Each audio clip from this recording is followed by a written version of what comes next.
ओम शांति। प्यारे रूहानी भाई बहनों, आज की मुरली 10 अप्रैल 2026 के मंथन में आपका स्वागत है। ओम शांति। और आज का जो हमारा ये मंथन है ना, ये एक बहुत ही शांत, प्रेमपूर्ण और गहरी आत्मिक स्थिति में हो रहा है। ऐसा महसूस होता है जैसे पूरा ईश्वरीय परिवार एक साथ बैठकर शिव बाबा के उन मीठे रत्नों को अपने भीतर उतार रहा है। जी बिल्कुल। और रूहानी चर्चा का आनंद ही तब है जब हम पूरी तरह से बाबा की याद में हों। तो आज के मंथन की शुरुआत करने से पहले मेरे मन में एक बहुत ही स्पष्ट चित्र आ रहा था। अच्छा, वो क्या? मतलब कल्पना कीजिए कि महासागर के सबसे गहरे तल में एक बेहद खूबसूरत लेकिन टूटता हुआ जहाज डूबा हुआ है, और पानी का दबाव इतना अधिक है कि वो जहाज किसी भी पल पूरी तरह से बिखर सकता है। बाप रे, ये तो बहुत ही संवेदनशील स्थिति है। हाँ ना। और उसे सुरक्षित सतह पर लाना शायद दुनिया का सबसे मुश्किल काम है, क्योंकि थोड़ी सी भी लापरवाही हुई तो वो हमेशा के लिए खत्म हो सकता है। बिल्कुल। आज के इस गहरे रूहानी मंथन में हम जिस ईश्वरीय महावाक्य पर चर्चा कर रहे हैं, उसके अनुसार ये डूबता हुआ जहाज और कुछ नहीं बल्कि हमारा अपना समाज है। ये हमारी पुरानी दुनिया है। अरे वाह, ये एक बहुत ही सटीक और गहरा सा दृश्य है। और आज की मुरली का जो मुख्य सार है ना, वो सीधे इसी प्रक्रिया से जुड़ा है, जिसे बाबा ने सैल्वेज करना कहा है। सैल्वेज यानी उद्धार करना। एकदम सही। बाबा ने आज बहुत ही मीठे शब्दों में कहा है, मीठे बच्चे, बाप आए हैं भारत को सैल्वेज करने। तुम बच्चे इस समय बाप के मददगार बनते हो। भारत ही प्राचीन खंड है। इस सैल्वेज ऑपरेशन की जो रूपरेखा बाबा ने समझाई है, वो सच में बहुत दिलचस्प है। मेरा मतलब है, ये कोई भौतिक क्रेन या मशीनों का काम तो है नहीं। जी बिल्कुल नहीं, ये तो रूहानी काम है। हाँ, जैसे जब एक जहाज को समुद्र की गहराइयों से निकाला जाता है ना, तो उसके भीतर भरे हुए खारे पानी को धीरे धीरे बाहर निकालना पड़ता है ताकि वो थोड़ा हल्का हो सके। सही कहा।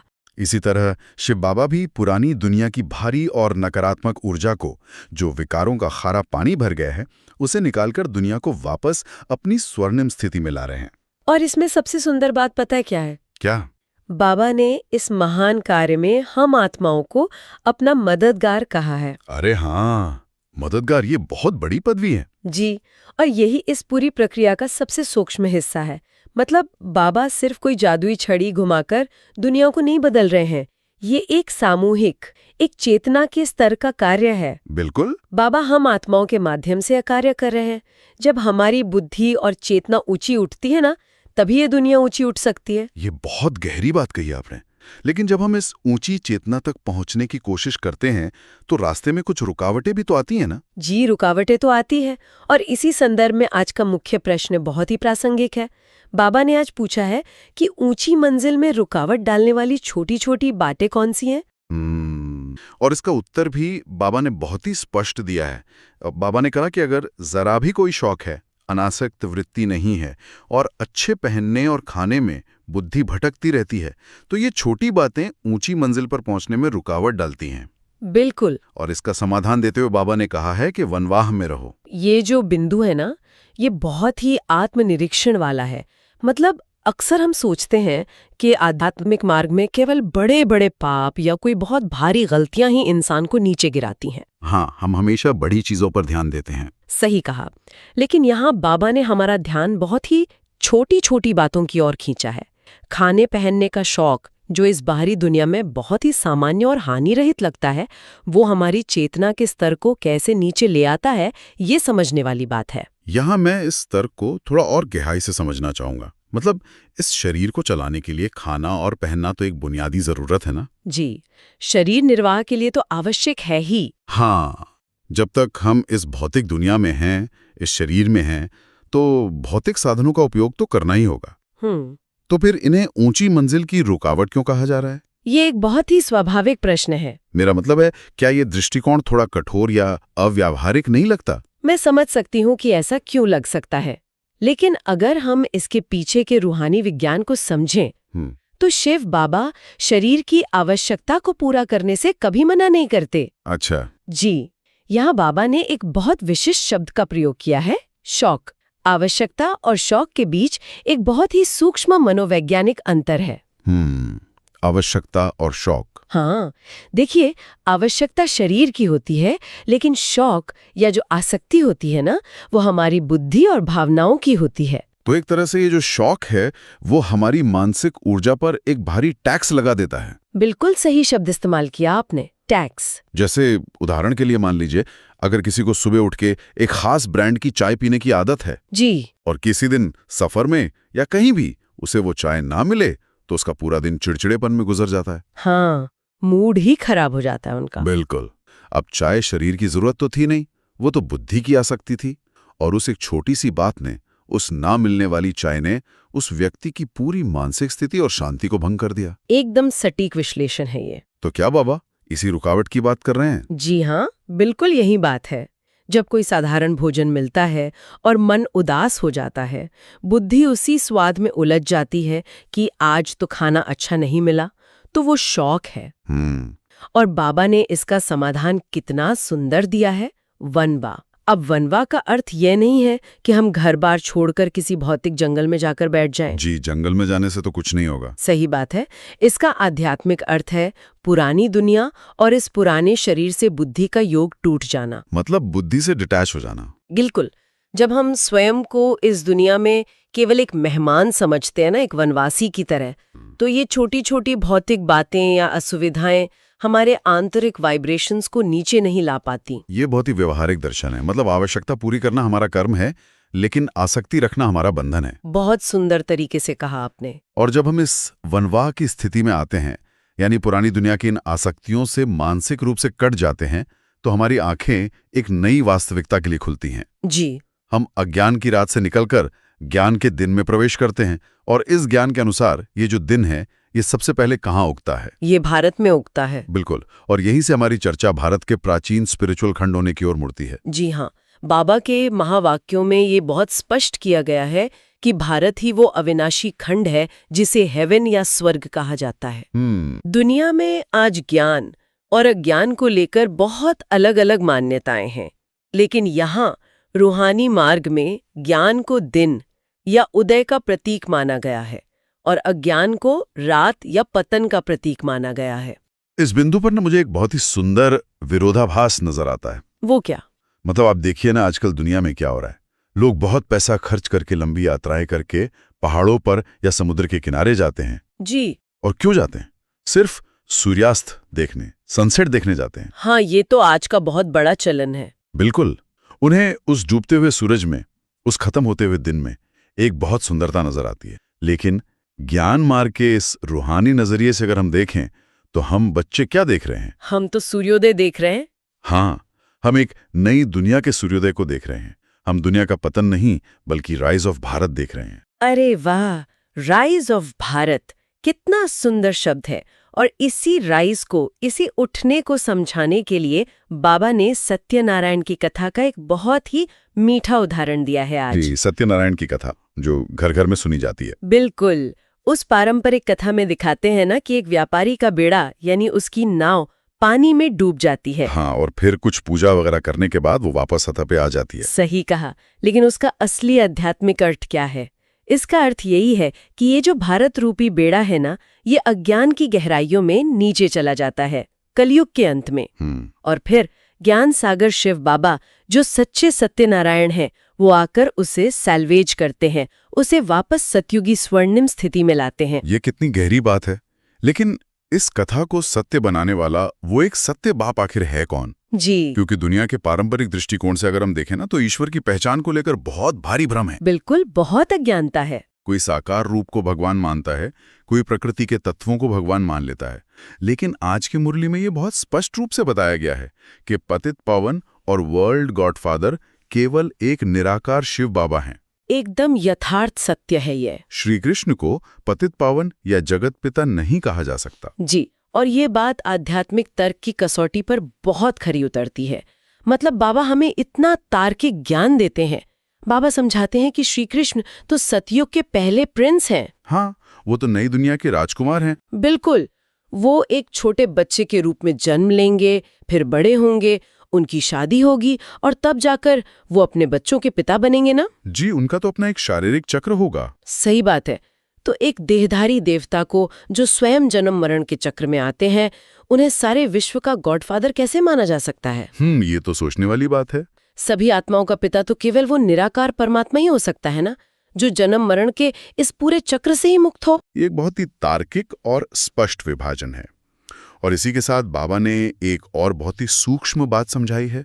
कौन सी बात? प्रजापिता ब्रह्मा की भूमिका के बारे में। मतलब अक्सर ये सवाल उठता है कि अगर निराकार शिव बाबा ही हम सभी आत्माओं के पिता हैं, तो फिर ब्रह्मा की क्या आवश्यकता है? हाँ, ये सवाल बहुत लोग पूछते हैं और ये मैकेनिज्म समझना बहुत जरूरी है हमारे लिए। जी देखिए, शिव बाबा इनकॉर्पोरियल हैं, यानी वो निराकार हैं। उनका अपना कोई भौतिक शरीर नहीं है। बिल्कुल। लेकिन जब उन्हें इस भौतिक सृष्टि में आकर हमें ज्ञान देना है, एक नई ब्राह्मण रचना करनी है, तो उन्हें बात करने के लिए एक साकार माध्यम की आवश्यकता तो होगी ना। हाँ, मुख तो चाहिए ज्ञान सुनाने के लिए। एकदम सही। और प्रजापिता ब्रह्मा बाबा ही वो माध्यम है।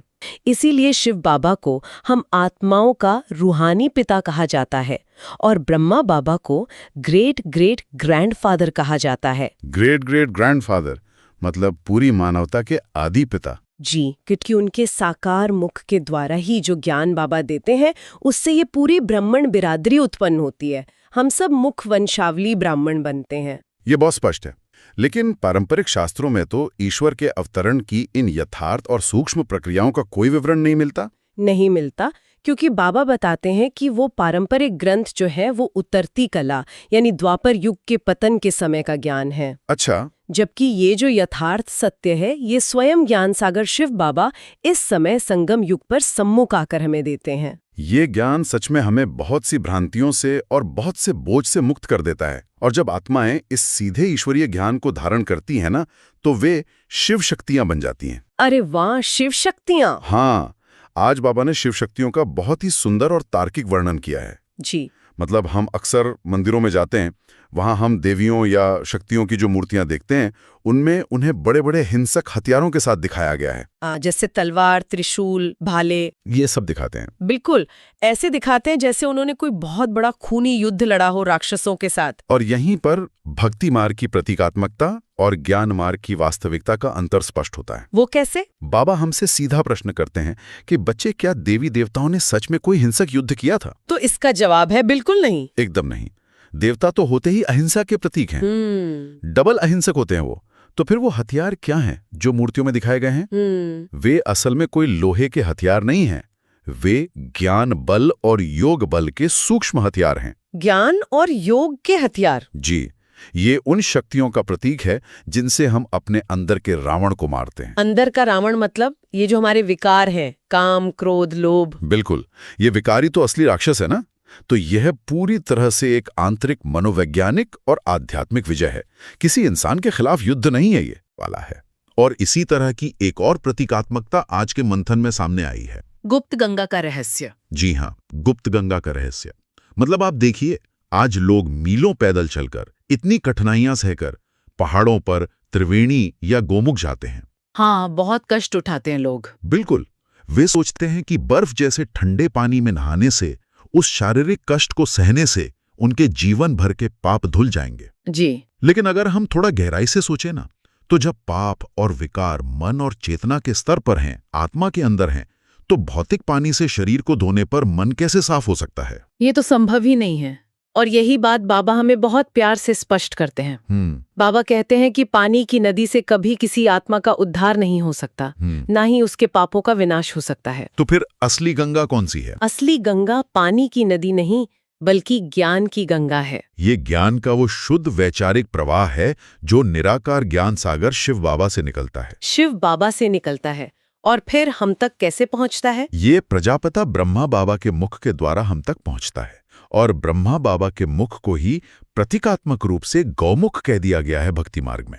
अरे वाह, ब्रह्मा मुख ही गौमुख है। ये बहुत ही सुंदर रहस्य है। जी। यही वो गुप्त ज्ञान है जो आत्मा के पुराने संस्कारों और मैल को धोकर उसे सच में अंदर से पावन बनाता है। और यही असली ज्ञान स्नान है। और जब हमारी चेतना इस स्तर पर साफ होती है ना, जब ये ज्ञान अंदर जाता है, तो जीवन में एक स्वाभाविक रूप से बेहद का संन्यास आ जाता है। जी, बेहद का संन्यास। यह ब्राह्मण जीवन का आधार है। आज के स्रोत में बाबा ने हठ योगियों के हद के संन्यास और हम ब्राह्मणों के बेहद के संन्यास के बीच बहुत ही रोचक तुलना की है। हाँ, ये तुलना बहुत ही स्पष्ट है। देखिए, हठयोगियों का जो मार्ग होता है वो घर बार छोड़ देने का होता है। बिल्कुल, वो सब कुछ छोड़कर चले जाते हैं। वे अपनी सारी लौकिक जिम्मेदारियां छोड़कर जंगलों में चले जाते हैं। लेकिन शारीरिक रूप से दूर चले जाने का मतलब ये तो नहीं है ना कि उनकी बुद्धि से भी वैराग्य आ गया हो। हाँ, इस पर तो कभी कभी थोड़ा हास्य भी आता है। अच्छा, कैसे?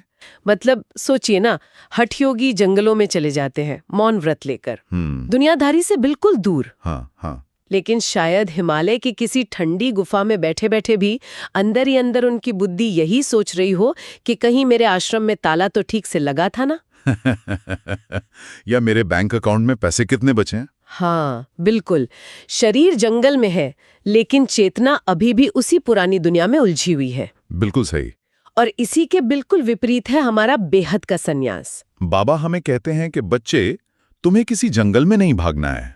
जी, हमें तो घर में ही रहना है। हाँ, हमें इसी घर परिवार में, इसी समाज के बीच रहकर अपनी सारी जिम्मेदारियां निभानी है, लेकिन बुद्धि से इस पुरानी दुनिया का संन्यास करना है। बुद्धि का संन्यास यानी अंदर से डिटैचमेंट। एकदम सही।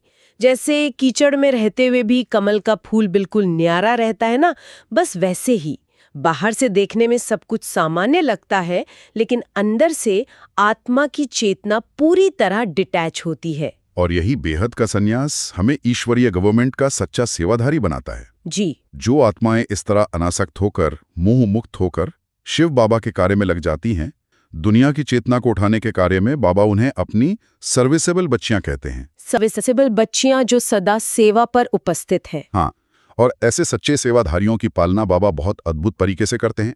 आज बाबा ने एक बहुत ही प्यारी कहावत याद दिलाई है हमें। कौन सी कहावत? जिस भंडारे से खाया वो भंडारा भरपूर, काल कंटक दूर। वाह, ये कहावत तो अपने आप में संपूर्ण सुरक्षा का एहसास कराती है। बिल्कुल कराती है। मतलब जब कोई आत्मा अपनी सारी ऊर्जा, अपना समय और अपने सभी संकल्प उस एक सर्वशक्तिमान बाबा की सेवा में लगा देती है ना, तो वो पालनहार स्वयं उसकी हर लौकिक और अलौकिक जिम्मेदारी उठा लेता है। फिर तो चिंता की कोई बात ही नहीं बचती। एकदम नहीं। वहां भविष्य की कोई चिंता नहीं रहती। आत्मा हर प्रकार के भय, काल और कंटक यानी हर बाधा से पूरी तरह मुक्त हो जाती है। ये तो बहुत ही ऊंची स्थिति है। लेकिन इस निर्भयता और अनासक्त स्थिति को हम अपने व्यावहारिक जीवन में, रोजमर्रा के जीवन में कैसे उतारें? इसके लिए बाबा ने आज धारणा के मुख्य सार में 2 बहुत ही स्पष्ट कदम बताए हैं। वो क्या है? पहली धारणा जो बाबा ने बताई है वो है बुद्धि से बेहद का संन्यास करना है, वापस घर जाने का समय है, इसलिए पुरानी दुनिया और पुराने शरीर से अनासक्त रहना है। जी, ये तो हमने अभी समझा। और दूसरी धारणा? और दूसरी धारणा है ड्रामा की हर सीन को देखते हुए सदा हर्षित रहना है। अब यहाँ आकर ना इस दूसरी धारणा पर एक बड़ा सवाल खड़ा होता है मेरे मन में। वो क्या? देखिए, ये कहना तो बहुत आसान है कि ड्रामा के हर दृश्य में हर्षित रहो। जी, लेकिन जब असल जीवन में अचानक कोई बहुत ही दुखद या दर्दनाक घटना घटती है, जैसे किसी अपने का चले जाना या कोई बहुत बड़ी बीमारी आ जाना या भारी आर्थिक नुकसान हो जाना। हाँ, ये तो जीवन की कड़वी सच्चाइयां हैं। बिल्कुल। तो ऐसे कठिन समय में हर्षित कैसे रहा जाए? क्या ये उम्मीद करना एक इंसान से बहुत ज्यादा नहीं है? मैं आपकी बात समझ रही हूँ और सच कहूँ तो ये हर गहराई में जाने वाले साधक के सामने आने वाली सबसे बड़ी चुनौती है। जी। लेकिन हमें यहाँ एक बात समझनी होगी। बाबा जब हर्षित रहने की बात करते हैं तो उसका अर्थ बाहरी रूप से ठहाके लगाना या मुस्कुराहट का झूठा मुखौटा पहनना नहीं है। तो फिर असली अर्थ क्या है? यहाँ बात आंतरिक स्थिरता की हो रही है, मन की शांति की हो रही है। और इसका मैकेनिज्म बाबा ने साक्षी स्थिति के रूप में बहुत सुंदर तरीके से समझाया है। साक्षी स्थिति मतलब डिटैच होके देखना? हाँ, जैसे आप एक उदाहरण से समझिए। जब हम ट्रेन में कोई लंबी यात्रा कर रहे होते हैं जी। और अचानक ट्रेन किसी बहुत खराब इलाके से गुजरती है जहाँ बाहर बहुत गंदगी है या ट्रेन के डिब्बे में ही कोई असुविधा हो जाती है, तो क्या हम वहीं बैठ के रोने लग जाते हैं? नहीं, रोते तो नहीं है, क्योंकि हमें पता होता है कि ये सफर बस कुछ ही घंटों का है और हमारी मंजिल तो बस आने ही वाली है। बस यही अभ्यास हमें अपने जीवन में करना है। बाबा कहते हैं कि बच्चे यह स्मृति पक्की करो हम्म, कि यह पूरी दुनिया का जो कल्याणकारी ड्रामा है ये अब अपने बिल्कुल अंतिम चरण में है। जी, समाप्ति का समय। हाँ, और अब हमारे वापस घर जाने का समय आ गया है। हम्म, तो जो कुछ भी बुरा हो रहा है वो असल में हमारे पुराने कर्मों के हिसाब किताब का चुकतू होना है। मतलब खाता क्लियर हो रहा है। बिल्कुल। जब आत्मा खुद को एक यात्री समझने लगती है जिसे बस अब अपने मीठे घर परमधाम लौटना है, तो वो किसी भी दुखद दृश्य में डूबती नहीं है। वो एक दर्शक की तरह, एक साक्षी की तरह पीछे हट जाती है। एकदम सही। और यही वो आंतरिक शांति और हल्कापन है जिसे बाबा ने हर्षित स्थिति कहा है। ये जो परिप्रेक्ष्य है ना, ये सच में हमारे मन के हर भारी बोझ को हल्का कर सकता है। बिल्कुल कर सकता है। लेकिन इस साक्षी स्थिति को लगातार बनाए रखने के लिए एक बहुत बड़ी ऊर्जा चाहिए होती है, और वो ऊर्जा आज के वरदान में छिपी है। जी हाँ, आज का वरदान तो बहुत ही शक्तिशाली है। आज बाबा ने एक बहुत ही विशेष विधि बताई है हमें। बाबा ने कहा, बाप दादा को अपना साथी समझकर डबल फोर्स से कार्य करने वाले सहज योगी भव। डबल फोर्स, ये शब्द बहुत ही प्यारा है। हाँ, और ये जो डबल फोर्स यानी दोगुनी शक्ति का सिद्धांत है ना, ये बहुत ही तार्किक भी है। वो कैसे? जरा सोचिए, जब एक व्यक्ति साइकिल चला रहा होता है तो उसे अपनी पूरी शारीरिक ऊर्जा लगानी पड़ती है पेडल मारने में। जी, और उससे थकान भी बहुत जल्दी होती है। बिल्कुल। लेकिन अगर उसी साइकिल में एक शक्तिशाली छोटी सी मोटर लगा दी जाए तो फिर पेडल मारना कितना आसान हो जाता है ना। हाँ, फिर तो सफर बहुत आराम से कटता है, बिना किसी मेहनत के। बस यही बात हमारे जीवन पर लागू होती है।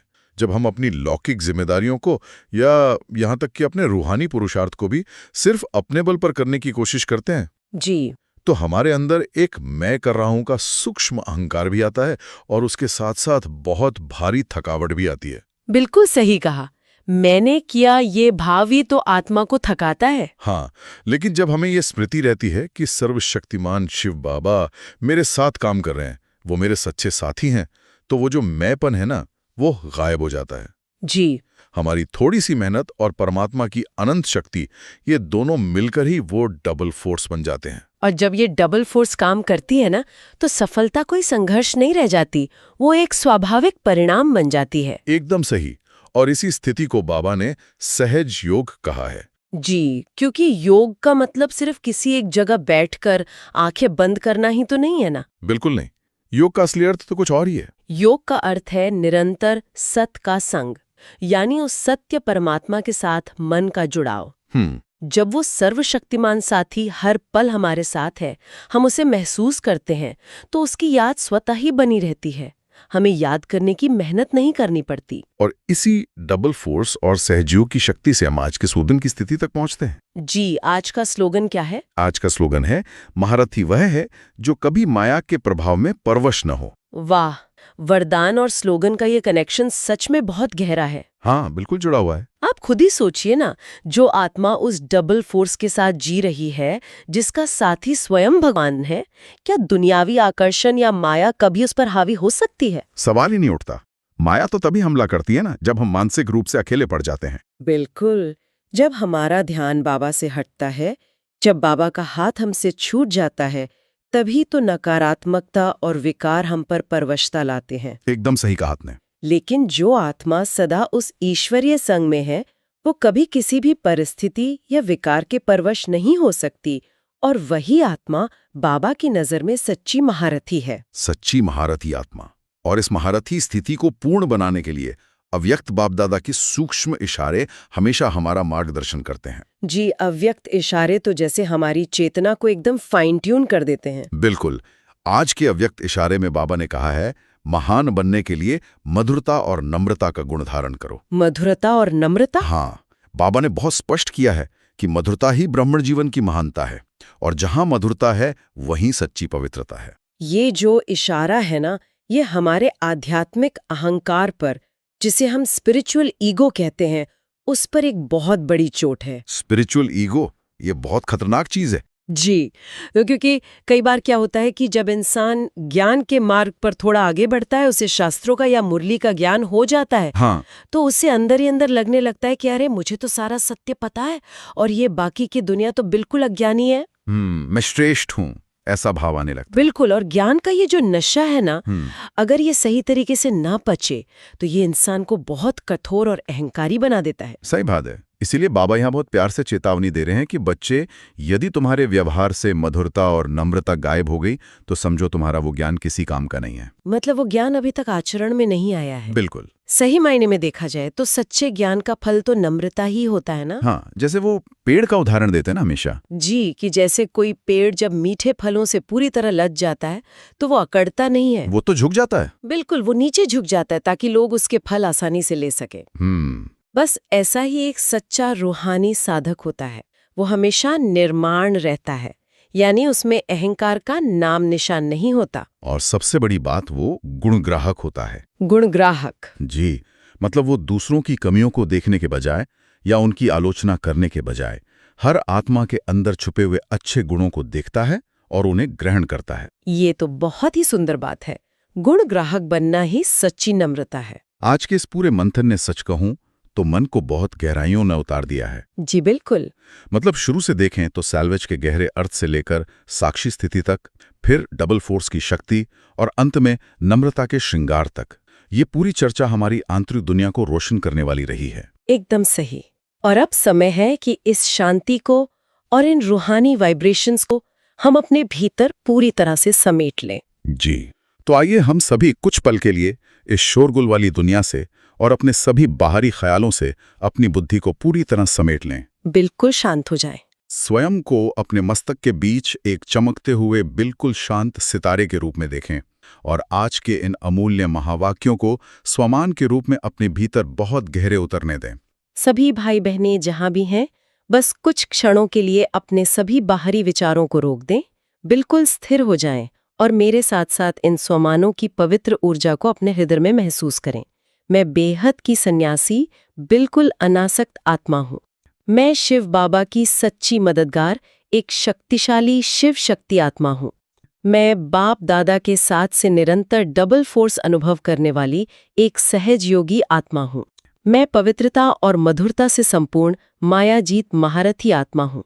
इन बहुत ही शक्तिशाली सुमानों के साथ आज का हमारा ये रूहानी मंथन अब अपनी पूर्णता की ओर बढ़ रहा है। जी।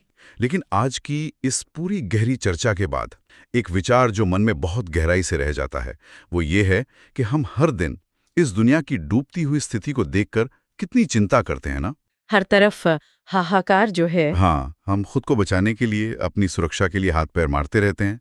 लेकिन अगर ये पूरा संगम युग का समय ही स्वयं परमात्मा का एक सैल्वेज ऑपरेशन है जी, तो क्या हम अपनी छोटी सी बुद्धि से खुद को बचाने की व्यर्थ कोशिश कर रहे हैं, या फिर हम सच में पूरी तरह से अनासक्त होकर, निश्चिंत होकर उस रक्षक के हाथ में अपना हाथ दे रहे हैं? ये तो बहुत ही गहरा आत्मनिरीक्षण है। जी, ये एक ऐसा प्रश्न है जिस पर हम सभी को एकांत में बैठकर विचार करना चाहिए। अगर आज की मुरली से आपको कोई विशेष प्रेरणा या स्वमान का अनुभव मिला हो तो उसे अपने जीवन में धारण करें और दूसरों को भी प्रेरित करें। अपने विचार या अनुभव कमेंट में साझा करें ताकि अन्य आत्माओं को भी शक्ति मिले। याद रखें, हर शुभ संकल्प ही विश्व कल्याण की सेवा है। ओम शांति।